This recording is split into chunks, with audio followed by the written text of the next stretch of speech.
વડોદરામાં વિશ્વામિત્રી પરના દબાણો હટાવવાની કામગીરી યથાવત જોવા મળી છે। ખાસવાડી સ્મશાનથી આરાધના ટોકીઝ સુધીના દબાણો હટાવવાની કામગીરી હાથ ધરવામાં આવી હતી।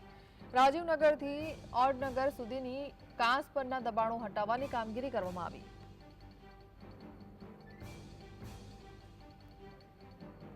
સંવાદદાતા રૂપેશ જોડાયા છે। રૂપેશ, દબાણની કામગીરી જે હાથ ધરવામાં આવી છે તેને લઈને શું જાણકારી?